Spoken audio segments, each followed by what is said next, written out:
সুপ্রিয় দর্শক শ্রোতা, আমন্ত্রণ জানাচ্ছি বৈশাখা অনুষ্ঠানের অষ্টম পর্বে। আজকে আমাদের সাথে অতিথি হিসাবে উপস্থিত আছেন কবি এবং প্রফেসর মীর আব্দুর রাজ্জাক স্যারকে। আমরা আমন্ত্রণ জানাচ্ছি আজকের অনুষ্ঠানে অংশগ্রহণের জন্য। প্রথমেই চলে যাচ্ছি স্যারের কাছে। স্যার কেমন আছেন? হ্যাঁ, ভালো আছি, কিন্তু ভালো থাকার কথা বলা যায় না তো। কারণ আজকে সারা পৃথিবী ব্যাপী যে প্যান্ডামিক সিচুয়েশন, তাতে আমরা কেউই ভালো নেই। তবে জি জি এমনি জি। শারীরিক ভাবে, ব্যক্তিগত ভাবে কিছুটা হলেও ভালো আছি, কিন্তু পারিপার্শ্বিক অবস্থায় আমরা কখনো ভালো থাকি, ভালো আছি, এটা এখনো বলতে পারি না। তো আমরা যাই হোক, সবাই চেষ্টা করবো ভালো থাকার জন্য। জি জি অবশ্যই। তো আজকে করোনার এই মহামারীর সময়ে আমরা নিজেদেরকে ভালো রাখার চেষ্টা করব এবং কবিকেও বলবো আপনি ভালো থাকুন, সুস্থ থাকুন। সবকিছু মিলে আমাদের যে সাহিত্য অঙ্গনে অবদান রাখছেন সেটি অবদান রেখে যান। প্রথমেই কবি মীর আব্দুর রাজ্জাক সম্পর্কে আমরা জেনে নিই। প্রফেসর ও সাবেক বিভাগীয় প্রধান, ইংরেজি বিভাগ, সরকারি আজিজুল হক কলেজ, বগুড়া।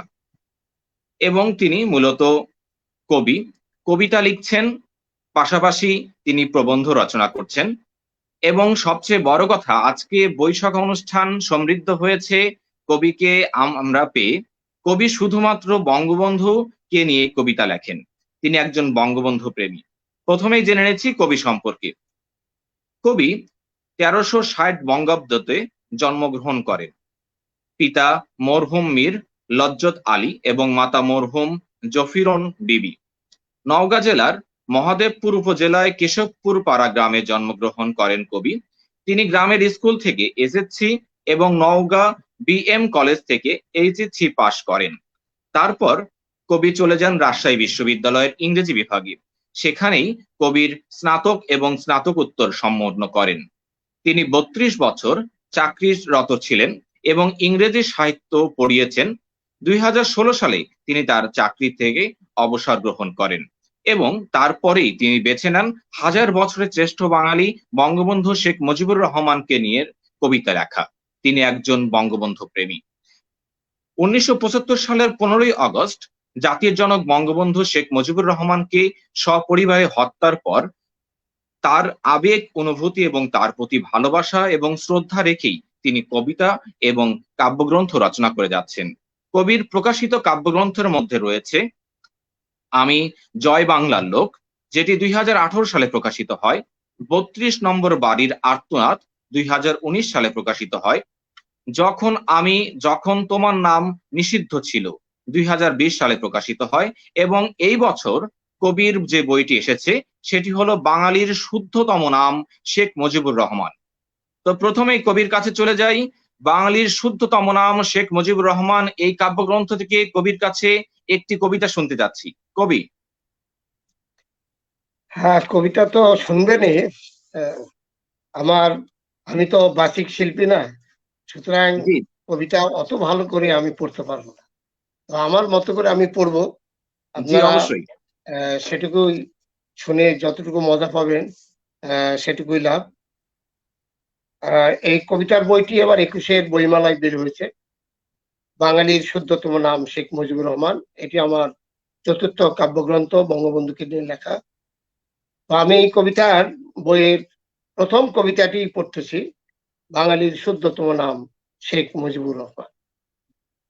বাঙালির শুদ্ধতম নাম শেখ মুজিবুর রহমান। জাতির পিতা, তোমাকে সালাম শত কোটি বার। তুমি এসেছিলে উল্কার মতো, আকাশে তখন দুর্যোগের ঘনঘটা, বাতাসে তখন বারুদের গন্ধ, রক্তাক্ত জনপদ। বিপ্লবের বাণীতে তুমি মুগ্ধ করেছিলে সেদিনের 7 কোটি বাঙালিকে। কি জাদু মন্ত্র ছিল তোমার মোহনবাসীতে, যার সুরে পাগল হয়েছিল টেকনাফ থেকে তেতুলিয়া, নওগাঁ থেকে জাফলং, পাটগ্রাম থেকে পাথুরিয়া। বংশীবাদকের মতো ছুটে চলেছিল তোমার বাঁশির মায়াবী সুরে জাগ্রত জনতা। বঙ্গোপসাগরের উত্তাল ঢেউ, তোমার হৃদয়ে লেগেছিল তার ছোঁয়া। উথাল পাতাল করেছিল বাংলার মাঠ ঘাট প্রান্ত, কষে উঠেছিল বিপ্লবী জনতা। কণ্ঠে তোমার অবিনাশী জয় বাংলার স্লোগান, এই রোদে তোমার বজ্রকণ্ঠ। হুনাইন, আয়ুব, টিক্কা, ইয়াহিয়া খান কাউকেই করেনি তুমি 19। তাদের বুকে মেরেছ লাথি, বাঙালিকে করেছ তুমি মহান জাতি। স্বাধীনতার লাল টকটকে গোলাপ তুমি বাঙালির হাতে দিয়েছিলে, যেদিন তোমার বজ্র কণ্ঠে কণ্ঠ মিলালো বাঙালি, সেদিনই ঝাঁপিয়ে পড়েছিল যুদ্ধের রণাঙ্গনে। লক্ষ লক্ষ বাংলা মায়ের অকুতভয় সন্তানেরা তুমি ধ্বংসস্তূপের উপর দাঁড়িয়ে গোলাপের চারা রোপণ করেছিলে। দুর্বার গতিতে এগিয়ে গিয়েছিল তোমার স্বপ্নের সোনার বাংলা। এক নারকীয় হত্যাকাণ্ডে সব তছনছ হয়ে গেলে ক্রান্তিকালের কষাঘাতে জর্জরিত হলো তোমার সাজানো বাগান। পারিনি পিতা তোমাকে রক্ষা করতে, তাই চোখের জলে সরি তোমাকে শ্রদ্ধায় ভালোবাসায়। বাঙালির নয়নমণি, অবিসম্বাদিত নেতা, মুকুটহীন সম্রাট, রাখাল রাজা, জাতির পিতা বঙ্গবন্ধু, বাঙালির শুদ্ধতম নাম শেখ মুজিবুর রহমান। ধন্যবাদ। অসংখ্য ধন্যবাদ কবি, অনেক সুন্দর একটি কবিতা। সবচেয়ে বড় কথা, চেতনার কবিতা। আমাদের জাতির জনক বঙ্গবন্ধু শেখ মুজিবুর রহমানকে নিয়ে এত সুন্দর একটি কবিতা রচনা করেছেন। আমি সত্যি আপনার কবিতা শুনে মুগ্ধ। তো কবির কাছে প্রথমেই প্রশ্ন, অনেক বিষয় ছিল, অনেক ধারা ছিল, অনেক কিছু ছিল, জীবনের অনেক বিষয়ে অনেক আশয় বাদ দিয়ে বঙ্গবন্ধু শেখ মুজিবুর রহমানকে নিয়ে যে লেখা শুরু করলেন, এই লেখার বিষয়ে যদি আপনি আমাদের কিছু বলতেন। বিভিন্ন বিষয় আছে লেখার ব্যাপারে, বিভিন্ন জন বিভিন্ন ভাবে লেখেন। কবিতার তো বিশাল অঙ্গন আছে, জি জি। সেই ভাবে তারা লিখে যান কবিতা।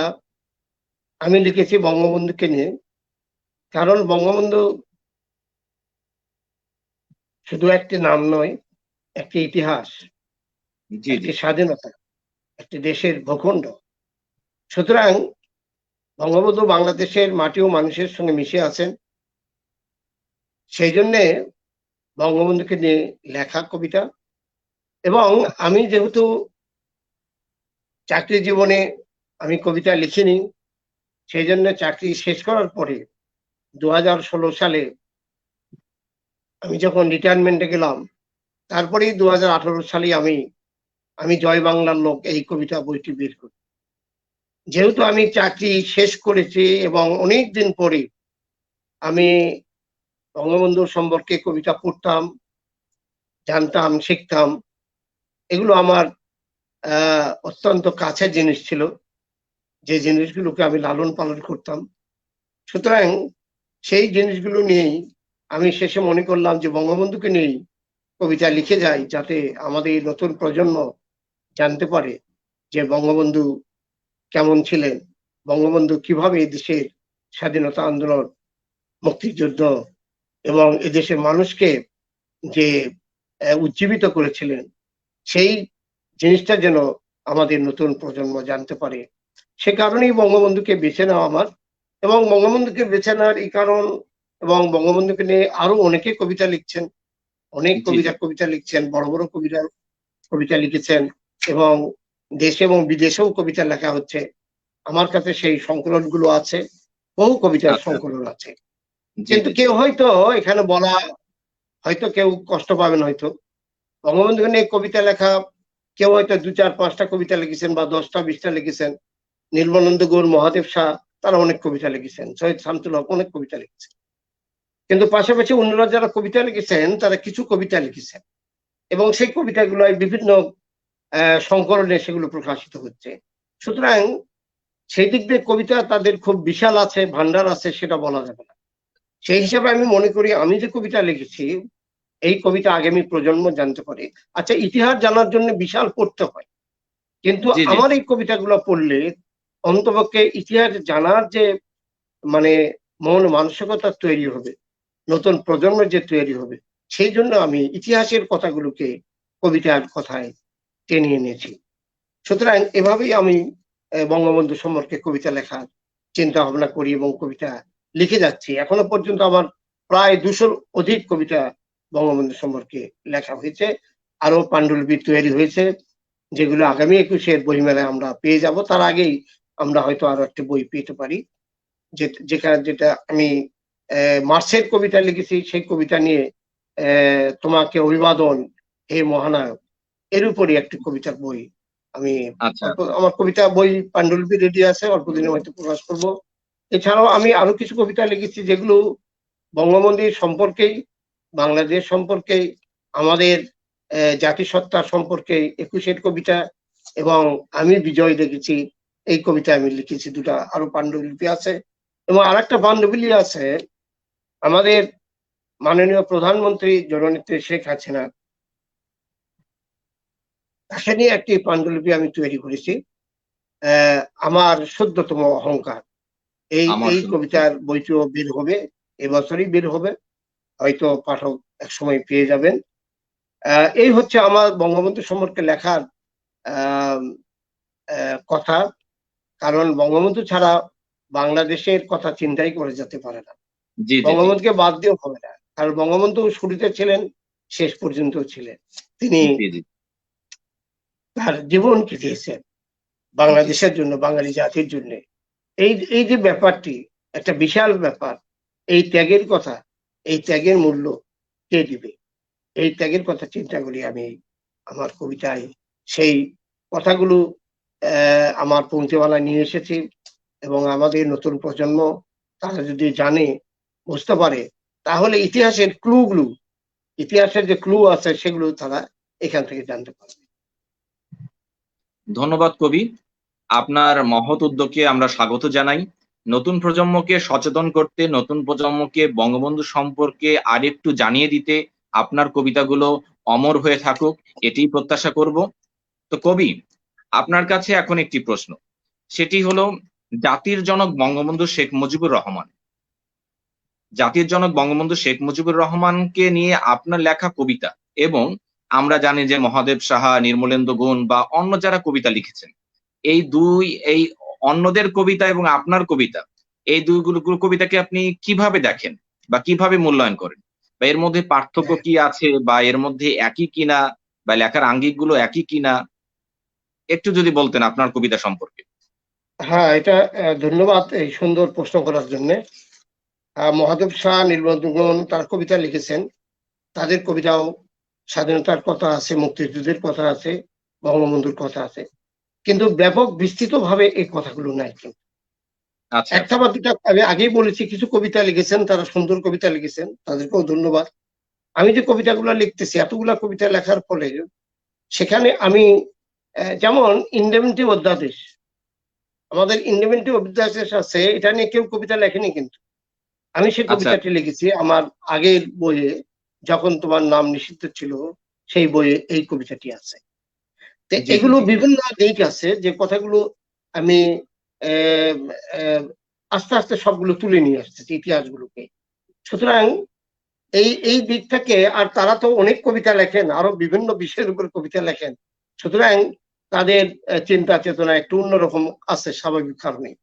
তবে তাদের কবিতা আহ আহ, মধ্যে আমার কবিতার পার্থক্য যে, আমি যে কবিতাগুলো যখন লিখছি সেই 50 বছর পরে, যে এখন যে তরুণ যারা যারা যুবক আছে, তারা আমার কবিতা দেখে সেই 71 সালের কবিতার কথা বা মুক্তিযুদ্ধের কথা তারা জানতে পারবে। এই জি জি জি পার্থক্য আছে এখান থেকে, যে আমি কিন্তু কবিতায় লিখতেছি অনেক ক্ষেত্রে অতীতকাল নিয়ে, পাস্ট টেন্সে কবিতা লেখা হচ্ছে আমার মধ্যে। আমার কবিতা কিন্তু পড়লে ধরনটা বোঝা যাবে, সবগুলো বলে ঠিক বলা যাবে না, জি কিন্তু জি জি এগুলো আছে কিছু। আমি অতীতের ঘটনাগুলোকে বর্তমান কালের নিয়ে এসে নতুন প্রজন্মকে জানানোর চেষ্টা করতেছি। সুতরাং 75-এ বঙ্গবন্ধুকে হত্যা করার পরে যে অবস্থা সৃষ্টি হয়েছিল, সেই অবস্থা কিন্তু প্রতিটি কবিতার ক্ষেত্রে, অন্য কবিতার ক্ষেত্রে সেইভাবে তুলে ধরা হয়নি বা পরিষ্কার হয়নি ততটুকু। আমি এইভাবেই বলতে চাই, তারাও তুলে ধরেছেন কিন্তু ততটুকু তুলে ধরেননি। আমি সেটাকে তুলে ধরবার চেষ্টা করতেছি যে মানে আপনি আমরা ইতিহাস বই পড়বো, অনেক বই পড়তে হবে, বড় বড় বই পড়তে হবে, কিন্তু একটা কবিতা পড়ে আমি সে কথাগুলো কিভাবে জানতে পারবো? এই বিষয়গুলোকে আমি নিয়ে এসেছি। এবং আমরা অত্যন্ত দুঃখজনক যে আমাদের আজকে আজকে 50 বছর স্বাধীনতার সুবর্ণ জয়ন্তী হলো, সুবর্ণ জয়ন্তী। সেখানেও আমাদের দেশে বিভক্তি আছে। আমাদের সব মানুষ বঙ্গবন্ধুকে শ্রদ্ধা করে ভালোবাসে, কিন্তু তাদের ইতিহাসকে স্মরণ করার জন্যে কূটকৌশল অবলম্বন করে। কিন্তু এটা তো একটা জাতির জন্য শুভকামনা নয়। সুতরাং কখনোই জাতিকে সঠিক ইতিহাসটা জানাতে হবে। আমাদের রাজনীতি হবে অর্থনৈতিক, সামাজিক দিক নিয়ে রাজনীতি হবে, কিন্তু আমাদের মুক্তিযুদ্ধ, আমাদের স্বাধীনতা সংগ্রাম, এগুলো নিয়ে তো আমাদের কোনো বিতর্ক থাকার রাজনীতি। কথা নয়। কিন্তু কেউ কেউ হয়তো ঘোলাবাড়িতে মাছ শিকারের চেষ্টা করছেন। যদি সত্য কথা বলা হয় তাহলে এভাবেই বলতে হয়। যেহেতু আমাদের রাজনৈতিক আলোচনা নয়, সেহেতু আমাদের জি, কবিতা দিয়েই আমরা কবিতা কবিতা কথাগুলো নিয়ে বলার আলোচনা। চেষ্টা করব। জি, জি, জি। তো আহ তো যাই হোক কবি, যদি এখন অসংখ্য একটি ধন্যবাদ। কবিতা আমি যদি পড়ি, পড়তে পারবো? হ্যাঁ, হ্যাঁ, অবশ্যই। তো তার আগে একটু বলে নিচ্ছি কবি। আসলে আপনি যে কথাটি বললেন যে বঙ্গবন্ধু এবং মুক্তিযুদ্ধ এই দুটো বিষয় নিয়ে কখনোই মানুষের রাজনীতি করা দরকার উচিত নয়। কারণ বঙ্গবন্ধু কোনো দলের নয়, বঙ্গবন্ধু সারা জাতির, বাঙালি জাতির, এবং দল মত নির্বিশেষে বঙ্গবন্ধুকে শ্রদ্ধা করা উচিত, মুক্তিযুদ্ধকে শ্রদ্ধা করা উচিত, মুক্তিযোদ্ধাদের শ্রদ্ধা করা উচিত। মুক্তিযুদ্ধ এবং বঙ্গবন্ধু এদেরকে নিয়ে কখনোই রাজনীতি করা উচিত নয়। তো কবি, আপনার কবিতা শুনবো, বলেন। ওকে, থ্যাংক ইউ। এবার আমি যে কবিতাটি পড়বো, এই কবিতার মধ্যেও সেই ইতিহাসগুলো কিছু কিছু আছে, আমরা জানবো। এটা হচ্ছে আমার আরেকটি কবিতা, সেটা হলো তুমি মৃত্যুঞ্জয়ী। জি, তুমি মৃত্যুঞ্জয়ী। সুকান্ত মারা গিয়েছিলেন যক্ষায় 21-এ। লিখেছিলেন তিনি ছাড়পত্র। রানার ছুটেছে বিশ্বব্যাপী নতুন খবর নিয়ে, ক্লান্ত হয়নি একটু বসে। কে বলেছে সুকান্ত মরেছেন? মরণেও মৃত্যু নেই, সে তো অমর। রোমান্টিক জগতের নামকরা কবি কিটস 24 বছরে চলে গেলেন, কিন্তু তার নাইটেঙ্গেল ঘুরে বেড়ায় সদা সতেজ। কবি লর্ড বাইরন মরে গেলেন 36-এ, কিন্তু শি ওয়াক্স ইন বিউটি। তিনি তার কবিতায়, পংক্তিমালায় রয়ে গেলেন চিরভাস্বর। কাব্যময়ী ভাষণের মহাকবি, তোমাকে হত্যা করেছে 55 বছরে, কিন্তু তোমার মৃত্যু ঘটেনি। তোমার দেহ ক্ষত বিক্ষত করেছে, তোমার রক্তাক্ত লাশ অনাদরে অবহেলায় নিয়ে গিয়েছে শহর থেকে গ্রামে, তবু তোমার সুমহান কীর্তিকে ধ্বংস করতে পারেনি। কেননা তুমি জন্মেছো 21-এ রক্ত পলাশের মধ্য দিয়ে। তোমার ঘাম, তোমার সাহস, তোমার চেতনার অগ্নিস্ফুলিঙ্গে জন্ম নিয়েছিল কোন অভ্যুত্থান, উত্তাল মার্চ, আর 71-এর গর্ভে উদিত হয়েছিল আমাদের রক্তাক্ত স্বদেশ। এ তো তোমারই কীর্তি জল জল করে নক্ষত্রের মতো। যারা তোমাকে হত্যা করেছিল তাদের ফাঁসি হয়েছে। কেউ কেউ পলাতক আসামি, মদতদাতাদের মুখোশ উন্মোচিত এবং অভিশপ্ত। তাদের অপমৃত্যু হবে নিশ্চিত। কিন্তু তোমার বাংলাদেশ, তোমার দেওয়া জাতীয় সঙ্গীত, তোমার জাতীয় পতাকা পথ পথ করে 56,000 বর্গ মাইলের বদ্বীপে সুশোভিত। যতকাল বাংলা আর বাঙালির পদচারণায় মুখরিত থাকবে এই জনপদ, ততকাল সমহিমায় উচ্চারিত হবে তোমার অমর কবিতা। এবারের সংগ্রাম আমাদের মুক্তির সংগ্রাম, এবারের সংগ্রাম স্বাধীনতার সংগ্রাম। তুমি অবারিত সোনালী ফসলের মাঠ, তুমি আছো, তুমি থাকবে চিরদিন, তুমি মৃত্যুঞ্জয়ী। তুমি আছো বলেই জ্যোৎস্না রাতে চাঁদ হাসে বাঁশবাগানে, তুমি আছো বলেই বিজয়ের হাসি হাসে মধ্যপাড়ার ছেলেমেয়েরা নরম তুলতুলে গালে, তুমি আছে বলেই যৌবন যৌবন খেলা করে আমাদের মরা নদী বারে বারে। ধন্যবাদ কবি, অনেক সুন্দর একটি কবিতা। দর্শকদের উদ্দেশ্যে একটু বলতে চাই, আমরা আজকে যে অতিথির সঙ্গে কথা বলছি তিনি এমন একজন কবি, শুধু তিনি কবি নন, তিনি একজন ইতিহাসবেত্তা। এই জন্যই বলবো তিনি ইতিহাসের প্রতিটি পর্বকে খুঁড়ে খুঁড়ে বঙ্গবন্ধুকে আবিষ্কার করছেন, বঙ্গবন্ধুকে তুলে ধরছেন নতুন প্রজন্মের কাছে, এবং বঙ্গবন্ধু, মুক্তিযুদ্ধ এবং তার চেতনার যারা অনুসারী তাদেরকে নিয়ে তিনি কবিতা লিখছেন।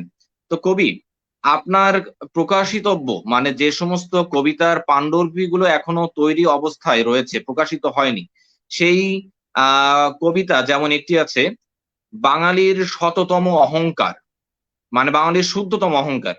এই কাব্যগ্রন্থটি আপনি লিখেছেন শেখ হাসিনাকে নিয়ে। তো আমাদের প্রধানমন্ত্রী জননেত্রী শেখ হাসিনাকে নিয়ে লেখা এই কাব্যগ্রন্থ যেটি প্রকাশিত হয়নি, কিন্তু সেখান থেকে একটি কবিতা কি শোনা যায়? এটা তো এখন শোনা যাবে না।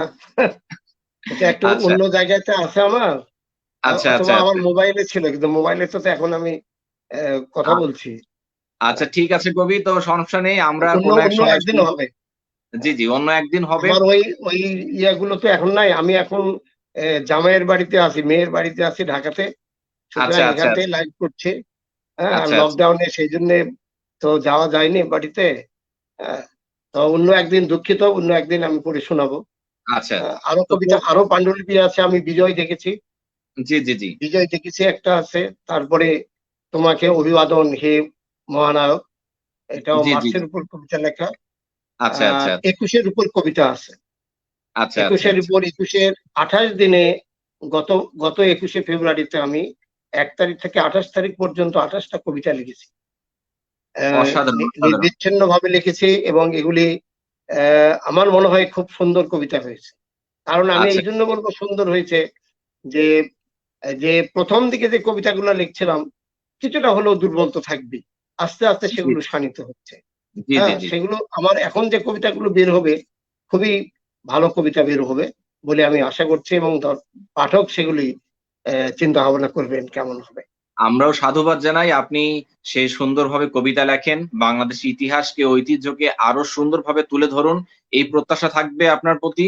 তো কবি, আপনি বঙ্গবন্ধু শেখ মুজিবুর রহমানকে নিয়ে কবিতা লিখছেন। বঙ্গবন্ধু শেখ মুজিবুর রহমানকে নিয়ে কবিতার যে লিখিত কবিতাগুলোর শিল্পমূল্য বা বিচার, যেহেতু আপনি নিজেও ইংরেজি সাহিত্যের একজন শিক্ষক ছিলেন এবং অধ্যাপনা করেছেন দীর্ঘদিন, তো আপনার লিখিত কবিতাগুলোর শিল্পমূল্য আপনার কাছে কেমন বা কি মনে হয়, সে নিয়ে কিছু যদি বলতেন। ধন্যবাদ আপনাকে। প্রশ্নটি সুন্দর একটি প্রশ্ন। কারণ শিল্প গুণ থাকার দরকার আছে। যদি শিল্পগুণ না থাকে কোনো কবিতার, তাহলে তো জি। সেগুলো কবিতা হয়ে উঠবে না। সেগুলো তো খারাপ কবিতা হয়ে যাবে, দুর্বল কবিতা হয়ে যাবে। আচ্ছা। তো আমি যেহেতু ইংরেজি সাহিত্যের লোক, ইংরেজি সাহিত্য পড়াইছি ছাত্রছাত্রীদেরকে, সুতরাং সেদিক যদি বিবেচনা করা হয়, আমি তো কিছু কবিতা বুঝি, জি খুব বেশি অবশ্যই ভালো বুঝি অবশ্যই। না, কিছু তো বুঝি। না অবশ্যই ভালো সুতরাং বুঝছেন। আমি সেই কবিতাগুলোকে শিল্প দিকে মনোনিবেশ করার জন্য আমি চিন্তা ভাবনা করেছি, এবং বাংলাদেশের প্রখ্যাত কবি যারা আছেন তাদের কবিতা গুলো আমি অনেকবার পাঠ করেছি, এবং আচ্ছা অনেকগুলো আছে আমার কাছে। 2000-3000 কবিতার পাণ্ডুলিপি আছে। আচ্ছা এটা আচ্ছা। একটা সহজ ব্যাপার না। দু হাজার না তিন অবশ্যই। হাজার কবিতার পাণ্ডুলিপি আমার কাছে আছে, আমার সেই সমস্ত বইগুলো আছে। সুতরাং সেই বইগুলো আমি পড়েছি, এবং পড়ার পরেই তো কবিতা লিখতে হয়, একটা চিন্তা ভাবনা আসতে হবে, তারপরে লিখতে হয়। কবিতা তো জি একটা আহ, একটা স্টাইল, একটা একটা ধাঁচের উপর নির্ভর করে। সুতরাং সেদিক থেকে আমি বলবো যে আমার কবিতার শিল্পমান অবশ্যই আছে। সেগুলো জি কতটুকু উচ্চমানের, কতটুকু মধ্যমানের, সেগুলো পাঠক বিবেচনা করবেন আগামী দিনে। আমি যারা বইগুলো পাবেন, সংগ্রহ করবেন, তারা বলতে পারবেন। তাছাড়া তো আমি সেভাবে বলতে পারতেছি না। কিন্তু অবশ্যই শিল্পগুলো, যে কবিতাগুলো, যে দুটা কবিতা আমি পড়লাম, এই জি কবিতাগুলো নিশ্চয়ই অন্য কবিদের মতো কিন্তু নয়, অন্য কবিদের মতো নয়, একটু একটু পার্থক্য আছে। কিন্তু এই জি জি পার্থক্যগুলো অবশ্যই। আমি তো বলে বুঝাতে পারবো না। এই জি পার্থক্যগুলো আমার অবশ্যই। কবিতা পড়লেই তখন যারা পাঠক তারা বুঝতে পারবে, বিশেষ করে বৌদ্ধ পাঠক যারা, তারা তো বুঝে ফেলবে যে কবিতার একটু স্টাইল আলাদা আছে। সেই জন্য আমি বলি আমার কবিতার একটু ভিন্ন স্টাইল আছে, পড়লে এগুলো বোঝা যাবে। স্বাভাবিক কবিতাগুলোর মধ্যে ধরনের মধ্যে একটু পার্থক্য আছে। তো যাই হোক, আমি শিল্প মান দেওয়ার চেষ্টা করেছি আর ইতিহাসকে আমি নিয়ে আসার চেষ্টা করেছি, কারণ আমার নতুন প্রজন্ম যেন সেই ইতিহাস যেন এখান থেকে বুঝতে পারে যে আমাদের বঙ্গবন্ধুর যে এই কথাগুলো, এই কবিতার মধ্যে যে আমি যে কথাগুলো বললাম, তার ঘাম, তার ত্যাগ, তার যে তিতিক্ষা যে আছে, এগুলো কোথায় আছে তারা তারা তারা ইতিহাসের পৃষ্ঠায় খুঁজবে, তারা, তাই না? তারা ইতিহাসের পৃষ্ঠায় খুঁজবে। জি জি তো জি এভাবে তো শিল্পমান যে নাই তা বলা যাবে না, সেগুলো অবশ্যই আছে। জি জি অবশ্যই আছে, আমরা ওটাই মনে করি। আর কবি, আমি আপনার যে দুটি কবিতা শুনলাম সত্যি সেগুলো অবশ্যই শিল্পমান সমৃদ্ধ একটি কবিতা। তো কবির কাছে আরেকটি কবিতা শুনতে যাচ্ছি। কবি, আপনার আচ্ছা, ঠিক নতুন আছে। বই থেকে আরেকটি এবারে কবিতা। আমি আরেকটি কবিতা পড়বো। আহ সেটি হলো তোমার কাব্যময়ী ভাষণ। জি জি যদিও ওই কবিতার সাথে কিছুটা লিঙ্ক আছে, আহ, এটা 7ই মার্চের সেই বক্তৃতা, জি জি সেগুলো নিয়ে আমার কবিতা আছে, ভিন্ন কবিতা আছে। তো তোমার কাব্যময়ী ভাষণ সেই 7ই মার্চের ঘটনাকে আমাদের নতুন প্রজন্মের কাছে কিভাবে পৌঁছে দেওয়া যায় সেই চিন্তা ভাবনা করে এই কবিতায় লেখা হয়েছে। এই 7ই মার্চের কবিতার যে কতদিন পর্যন্ত টিকে থাকবে সেই কথাগুলো এই কবিতার মতো বলা হয়। আমি এখন কবিতাটা পড়ছি। জি তোমার অবশ্যই। কাব্যময়ী ভাষণ। তোমার কাব্যময়ী ভাষণের জন্য উন্মুখ উত্তেজিত রেসকোর্স ময়দান, সংগ্রামের দীপ্ত শপথে লক্ষ লক্ষ মুক্তি পাগল জনতা, তোমার বজ্রকণ্ঠ, তোমার তর্জনী, তোমার অঙ্গুলি হেলুনি, সেদিন 7.5 কোটি জনতা মন্ত্রমুগ্ধের মতো কান পেতে শুনেছিল তোমার অমর কাব্য। স্বাধীনতা ছাড়া অনর বাঙালি, এক দফায় এক দাবি, পাঞ্জাবিরা কবে যাবি। পদ্মা মেঘনা যমুনায় লেগেছিল জোয়ার, জোয়ার লেগেছিল মাঠে ঘাটে ময়দানে বন্দরে।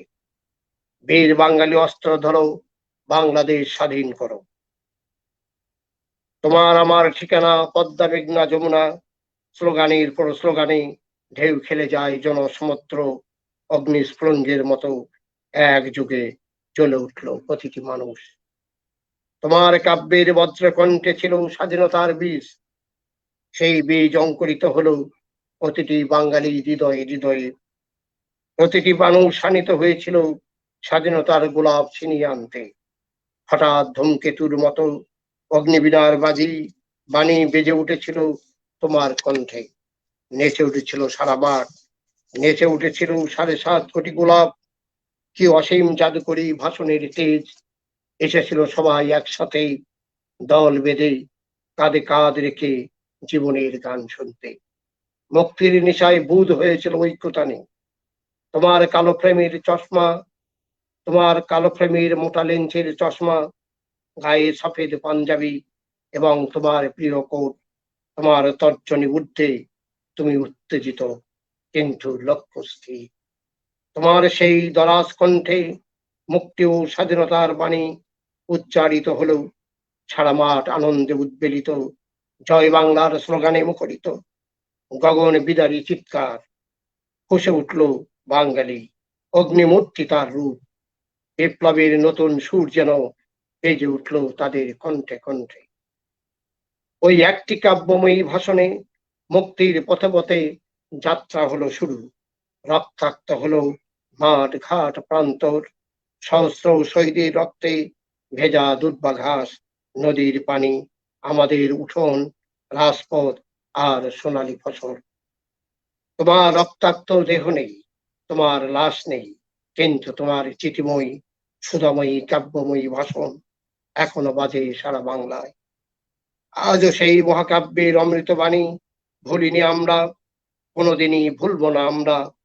কে বলে তুমি নেই বঙ্গবন্ধু, তোমাকে হত্যা করে তোমার স্মৃতিচিহ্ন মুছে ফেলার ক্ষীণ কৌশল যারা করেছিল তারা এখন ইতিহাসের আস্থা করি।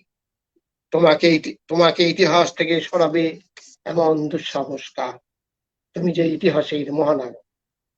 আমাদের রক্তাক্ত ইতিহাস, আমাদের রক্তাক্ত ইতিহাসের প্রতিটি পাতায় তোমার নাম লেখা আছে। তোমার বজ্রকণ্ঠের কাব্যময়ী ভাষণ। এবারের সংগ্রাম আমাদের মুক্তির সংগ্রাম, এবারের সংগ্রাম স্বাধীনতার সংগ্রাম। ক্যালেন্ডারের পাতায় ৭ই মার্চ যতদিন থাকবে, তোমার কাব্যময়ী ভাষণ ততদিন চিরঞ্জীব থাকবে। ধন্যবাদ। ধন্যবাদ কবি, অনেক সুন্দর একটি কবিতা। নতুন প্রজন্ম আসলে প্রকৃত অর্থে জানতে পারবে আমাদের জাতির আসলে পিতা। আমি বাচিক শিল্পী না তো, যার না, ফলে খুবই সুন্দর। ভয়েস এরকম হচ্ছে না। কবিতার না, জন্য একটা ভিন্ন কণ্ঠ দরকার, জি কবি আর আপনার তারপরে রোজার সময়। জি জি জি জি ওকে, থ্যাংক কবি ইউ। আপনি বাচিক শিল্পী না হন, আপনার কথার যে তেজ এবং যাকে এনে লিখছেন সেই অগ্নিময় পুরুষ, আমাদের জাতির জনক বঙ্গবন্ধু, তার প্রতিটি তার সম্পর্কে প্রতিটি শব্দই আসলে পাঠকের কানকে বিদ্ধ করবে এবং তারা আনন্দ উদ্ভাসিত হবে এবং প্রতিবাদী কণ্ঠস্বর হয়ে এগিয়ে যাবে সামনের দিকে।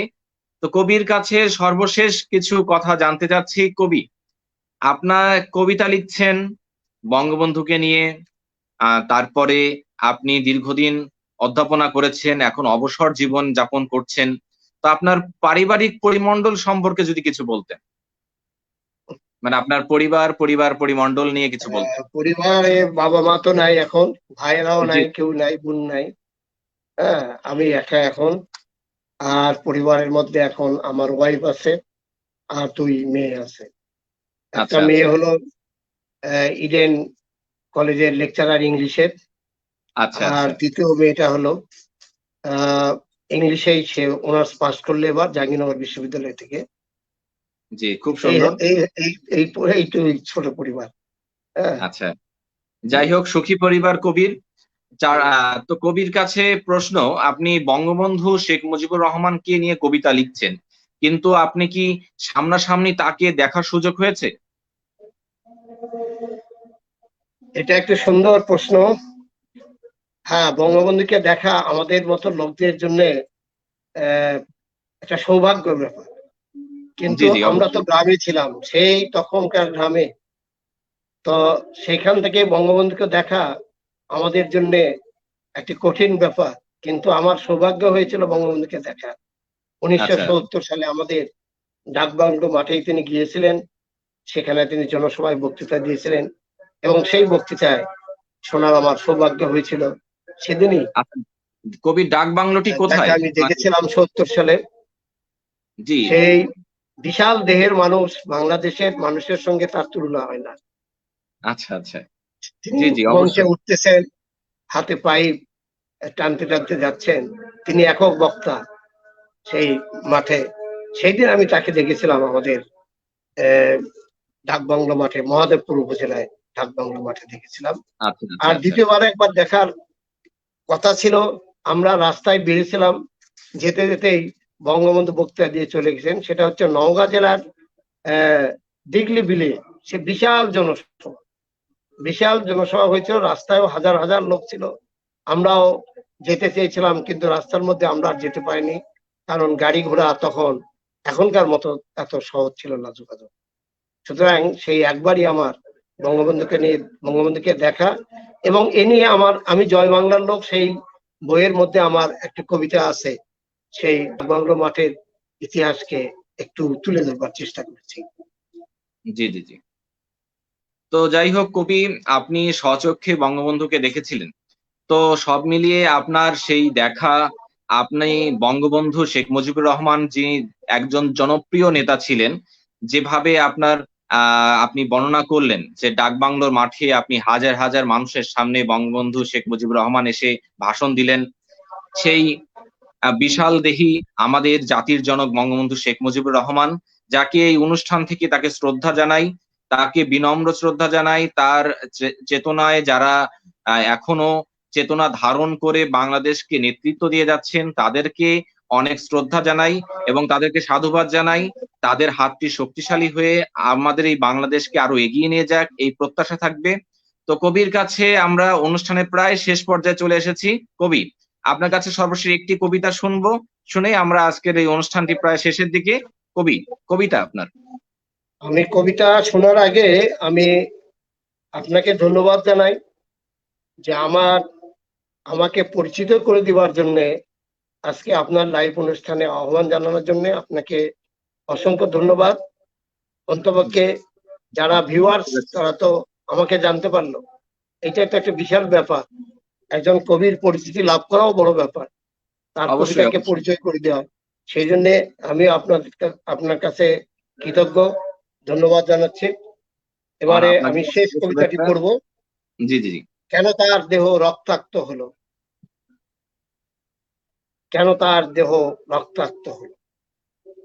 সবুজ দুর্বা ঘাসে ভরা দেশ আমার, রাখালির বাঁশির সুর, ভাটিয়ালি ভাওয়া গানে মাতোয়ারা, মাঠে মাঠে কৃষকের নাঙ্গল চাষের ধুম, মাঠে কৃষকের নাঙ্গল চাষের ধুম, স্বাধীনতার আনন্দ উল্লাস, কোথাও জয় বাংলা গানের সুরের ঝংকার মথিত করছে আকাশ বাতাস। হঠাৎ থেমে গেল কোলাহল, আনন্দ উল্লাস, বাতাসে রক্তাক্ত লাশের গন্ধ। দেখছে ওই বাড়ির সিঁড়িতে পড়ে আছে আমাদের টাইগার, দেখছে আমাদের বীর ওডিসিয়াস রণক্লান্ত, দেখছে আমাদের জুলিয়াস সিজার মুখে লাল সবুজের পতাকা নিয়ে একটি পুরো দেশ হয়ে আছে। কেন তার দেহ রক্তাক্ত হলো, ওরা কেন তার প্রতি এত নির্দয় হলো। দেখো তার মাথা থেকে রক্ত ঝরছে, দেখো তার বুক থেকে রক্ত ঝরছে, দেখো তার কপাল থেকে রক্ত ঝরছে, দেখো তার পা থেকে রক্ত ঝরছে। এই রক্ত গড়িয়ে সূর্যের আলোতে এসেছে, এই রক্ত গড়িয়ে প্রতিটি মানুষের কাছে যাচ্ছে, এই রক্ত সবসময় প্রবহমান। দেখো তার রক্তের ধারা থেকে উচ্চারিত হচ্ছে এবারের সংগ্রাম, আমাদের মুক্তির সংগ্রাম, এবারের সংগ্রাম স্বাধীনতার সংগ্রাম। আমি তার সঙ্গে কথা বলতে চাইলাম, কিন্তু তিনি কথা বলতে ইচ্ছা করলেন।